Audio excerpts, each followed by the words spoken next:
ئێرە ڕادیۆی دەنگی گەلە.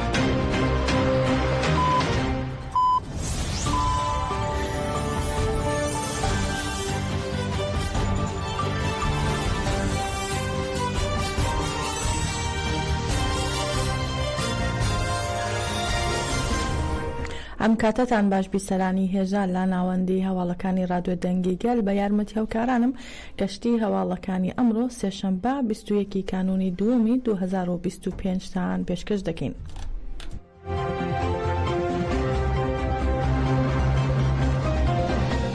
بۆ ئازادی ڕێبارە ئۆجەلان لە 26 شاری جیهان ڕێپێوانی درێژمەودا ئەنجام دەدرێت.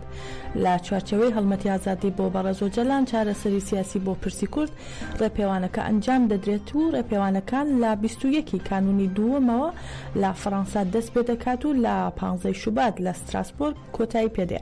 ڕێپێوانە درێژەکە کار لە 26 شار بۆ ماوەی 26 ڕۆژ و بە بەشداری 26 کەس بەڕێوە دەچێت بۆ نواندنەوەی 26 ساڵەی دیلبوونی ڕێبار ئۆجەلانە.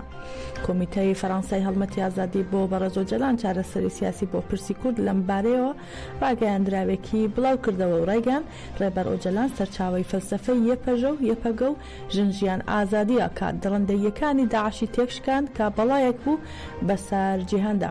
ئێمە لە ڕێگای چالاکیەکانمانەوە سیستەمی ئەشکەنجە قڕکردنی ئیمراڵی ئاشکرا دەکەین و بە پارادایمی ڕێبەر ئۆجەلان کە کۆمەڵگەی دیموکراتیک و ئەکۆلۆژیک و ئازادی ژنان بە بنەما دەگرێت ڕاستی ڕێبەرایەتیمان دەگەێنین بە دۆستانمان کە بۆ کوردستان و گەلانی ڕۆژهەڵاتی ناوین و هەموو گەلانی بندەست بۆتە هیوای ژیانی ئازاد. لە چالاکیەکانماندا سەردانی ڕێکخراوەکان و بنەماڵەکان دەکەین و کۆبوونەوەی گەل ئەنجام دەدەین. هەروەها لەگەڵ گەلەکەمان و گەلانی دی کۆ دەبینەوە و ڕێپێوانەکە لە 15 کانونی دووەم لە ستراسبورگ بە ئەنجامدانی گربوونەوە ڕێپێوانی مەزن کۆتایی پێدێت ببورن لە 15 شوباتدا. ئەم قۆناغە مێژوویەی تێیداین بە تایبەت بە دیلگرتنی ڕێبەرێتی و هێرشەکانی خڕکردنی سەرڕۆژاوا و لکاندنی هەموو کوردستان بەخۆ دەبینێت بەرامبەر سەپاندنی قڕکردنی 100 ساڵە بانگەواز لە گەلەکەمان و دۆستەکانمان دەکەین کە خاوەنداری لە ڕێپێوانەکە بکەن و لە شوباتی 2025 لە ستراسبورگ بەشداری ڕێپێوانە درێژەکە بکەن.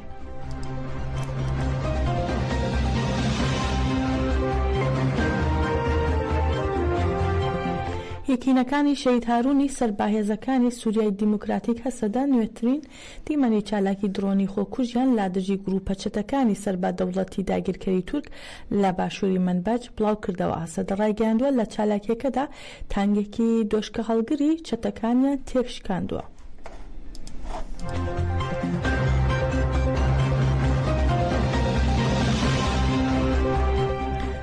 ناوەندی ڕاگەیاندنی هێزەکانی سووریای دیموکراتیک هەسەدا بە ڕاگەیاندراوێک ناسنامەی 5 شەڕوانیان ڕاگەیاند کە لە وەڵامدانەوەی هێرشەکانی دەوڵەتی تورک و چەتەکانی و هێرشی چەتەکانی داعش شەهید بوون.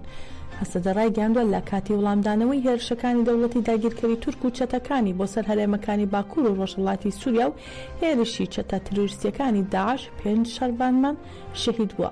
هەروەها هەسەدە سەرخۆشی لا بنەماڵی شەهیدان دەکات و دەڵێت بەڵێن دەدەین تا سەرکەوتن و پاراستنی ئارامی و ئاسایشی هەرێمەکە درێژە بە تێکۆشان بدەین. ناسنامەی شەهیدەکان بەم جۆرە خراوەتە ڕوو. سوبحی عەبدوڵڵا ئەلجەرۆ بە ناسناوی مازن لە نۆی کانونی یەکەمی 2024 لە منبەج شەهید بووە و حەیدەر حوسێن ئەلسەحن بە ناسناوی نور لە 15 کانونی یەکەمی 2024 لە منبەج شەهید بووە و هەروەها هیشام ئەلفەرەج بە ناسناوی دژوار کاجین ئەویش لە 7 کانونی دووەمی 2025 لە منبەج ئەبوو قەلقەل شەهید بووە. مەجید عوسمان بە ناسناوی ڕستەم ڕۆژاوە لە 7 کانونی دووەمی 2025 لە بەنداوی تەشین شەهید بوو. هەروەها ئیسماعیل موسلح خەلیل بە ناسناوی ئەشقەر لە دەیرەزور لە 16 کانونی دووەمی 2025 شەهید بووە.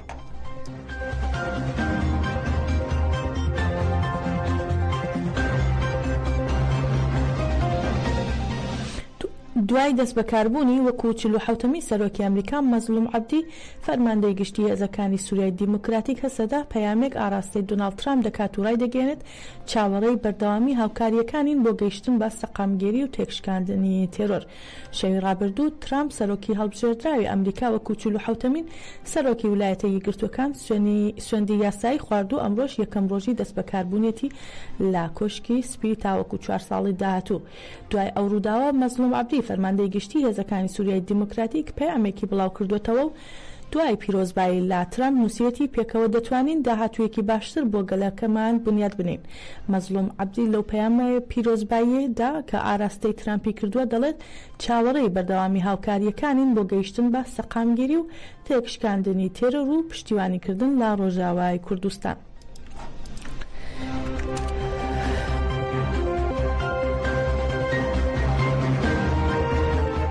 هەزاران کۆچبەری شاری عەفرینی داگیرکرا و خەڵکی گەڕەکەکانی شێخ مەقسوود و ئەشرەفیە با بۆنەی 7مین ساڵیادی داگیرکردنی عەفرینەوە ڕێپێوانێکیان ئەنجامدا. لە ڕێپێوانەکەدا دروشمی سڵاوکردن لە بەرخۆدانی عەفرین و بەرخۆدانی بەنداوی تەشرین بەرزکرایەوە. پاش ڕێپێوانەکە چالاکیەک بەڕێوەچوو بەڕێوەبەری ئەنجومەنی گشتی مستەفا حەمۆ ڕایگەیان دوای 7 ساڵ دوور کەوتنەوە لە شارەکەیان هیچ دوودڵەیەکیان نییە بۆ گەڕانەوەی مافەکانیان و گەڕانەوە بۆ شارەکانیان و ئاماژەی بۆش کرد گەڕانەوە بۆ عەفرین لە هەر کاتێک نزیکترە. هەروەها لە گربوونەوەکەدا ئەندامی کۆردیناسیۆنی کۆنگرەی ستار ڕێحان ئەلۆ جەختی لەوە کردەوە کە سوورن لەسەر تێکۆشان و نوێکردنەوەی بەڵێنەکانیان بۆ شەهیدان.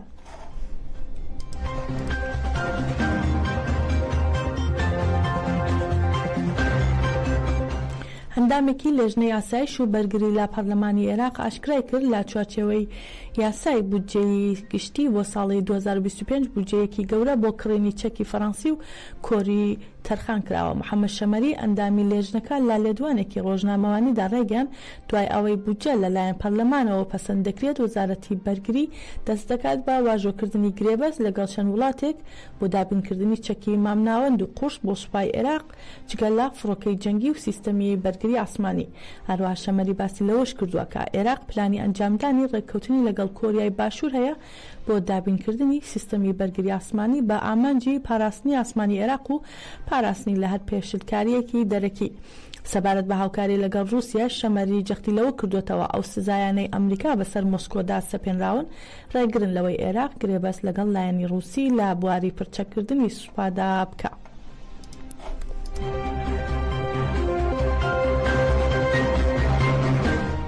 باپەی زانیاریەکان بڕیارە ئەمڕۆ شاندیەنەکە و پەدەکات لەبارەی پێکهێنانی کابینەی دەیەمی حکوومەتی هەرێمی کوردستان کۆ ببنەوە. ئەوە لە کاتێکدایە لە ماوەی پێشتردا شاندی هەردوو حیزب 4 جار لەو بارەوە کۆبوونەوەیان ئەنجام داوە.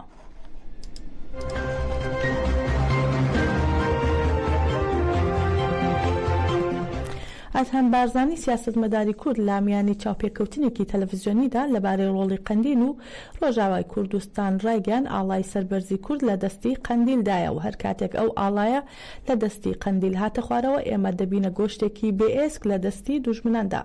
هەر کاتێک شەڕوانان لە ڕۆژاوای کوردستان و بەنداوی تەشرین و کۆبانی نەمان ئێمە دەبینە گۆشتێکی بێئێسک لە دەستی دوژمناندا. هەروەها بارزانی دەڵێت لە کاتێکدا من تاوانبار دەکرێن بەوەی کە ئاسایشی کوردستان تێک دەدەم، بەڵام هێزێک بە هاوکاری دەوڵەتێک چیا جوانەکانی ئێمە ڕادەست کردووە و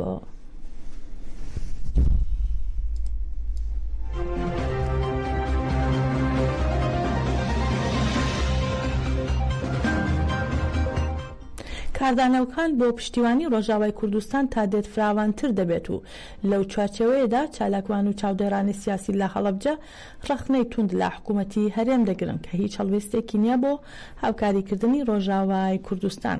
هەروەها داوا دەکەن گەل پشتگیری ئەو پارچەیەی کوردستان بکات بە تایبەت کوردانی تاراوگە ئەم زوڵم و ستەمەی سەرگەلی ڕۆژاوای کوردستان بگەێنن بە پارلەمانی ئەوروپا. پێویستە لەسەر نەتەوەی کورد پشتگیری تەواو لە خەڵکی ڕۆژاوای کوردستان کە بە تایبەتەوانەی لە تاراوگەن پەرلەمانی وڵاتانی بڵێن ڕۆژئاوا بگرن و داواکاریەکان بگەین و ڕاڕەزایەتەکان بەرزکەنەوە لەسەرەوەی کە هێرشیان نەکرێتە سەر کە بە ناڕەوا داگیرەکرێن و قەتڵ و عامەکرێن و بەڕاستی زوڵمیان لێکرێت. مەسەلەی وەکوتم کوردستان باسی گرنگی بکەی گرنگێکی زۆری هەیە، بەڵام کێشەکە لەوایە ئەمان ئەولەوێت لایەن قسەی تورکیایە، قسەی با بڵێن کۆمەڵێ ئاغای دەوروبەریان هەیە، گرنگی لای ئەوان ئەو لەوێتەیە کە ئەوان پێەیە بەوە بێ زۆر گرنگە هاوکار بن و حاڵەتێکی هەم ئینسانیە هەم نیشتیمانیە لە ڕاستیە. بەڵام ئایا ئەو شتەی کە ناوی حکوومەتی هەرێمی کوردستانە و دەسەڵاتدارەی لە هەرێمی کوردستانە هەیە گرنگی بە ئەوەیە چی گرنگە بۆ مرۆڤ، چی گرنگە بۆ نەتەوەکە، چی گرنگە بۆ نیشتیمانەکەت. من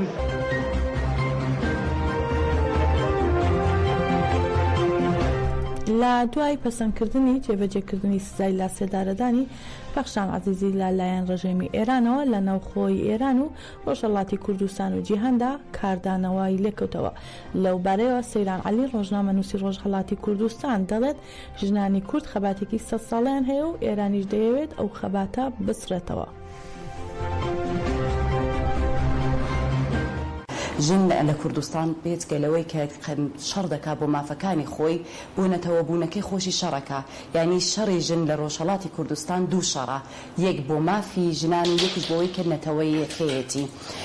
لە دوای شۆڕشی ژن ژیان ئازادی بارودۆخی ژنان بەرەو باشتر دەڕات، نەک لە ڕووی یاسایەوە، نا لە ڕووی خەباتەکان شێوازێکی تری بە ئەو دەگرتووە. ژنان بوونەتە پێشاهنگ لەو مبارزەدا لە شۆڕشی ژن ژیان ئازادی نیشانیدا کە ژنان لە سەنگەری یەکەم دانا، یعنی پیاوەکان بە دوای ژنانەوە بوون.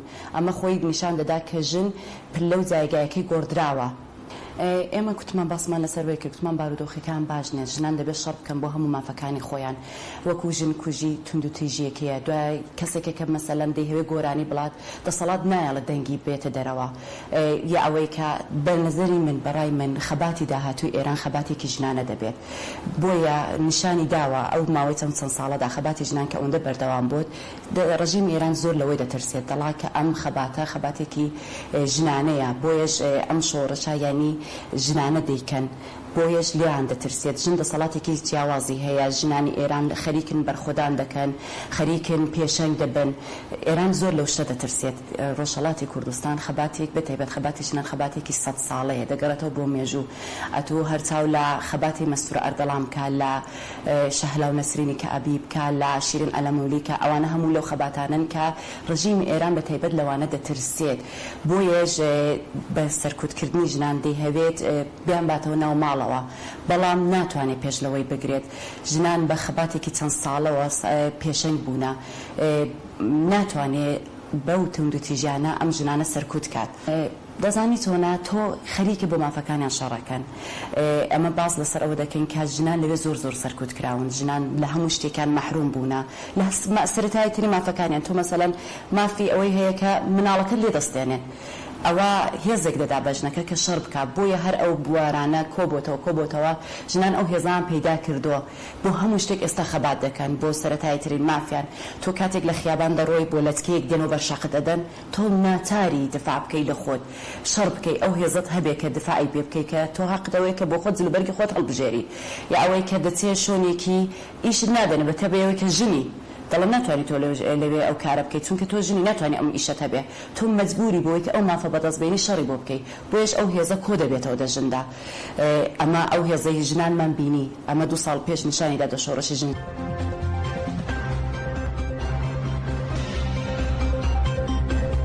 با پێی راپۆرتی کۆڵبەرنیوز محەممەد سۆهرابی یەکێک لە دەست بەسەرکراوانی بزوتنەوەی شۆڕشگێڕانی ژینە لە شاری پیرانشار لەلایەن هێز ئەمریکانی پیرانشارەوە دەست بەسەر و بۆ شوێنێکی نادیار گواسترایەوە. پێشتر کۆڵبەرنیوز لە 2 راپۆرتی جیاوازدا دەست بەسەرکردنی فەردین مەحموودی، موراد ئوستوار و نێعمەت ئەحمەد نژادیشی ڕاگەیاندبوو. با پێی ئەم راپۆرتانە هێز ئەمریکان بەبێ بڕیاری دادوەر ئەم هاوڵاتیان دەست بەسەر کردووە.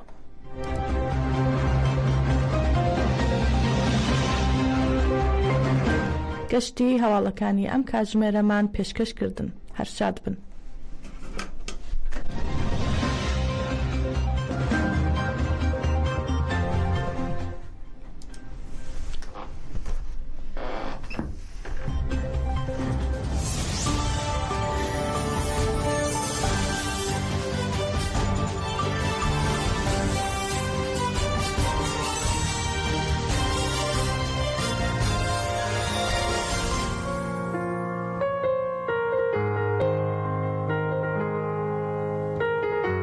Önderliğe mektup. Barin Gever'in kaleminden.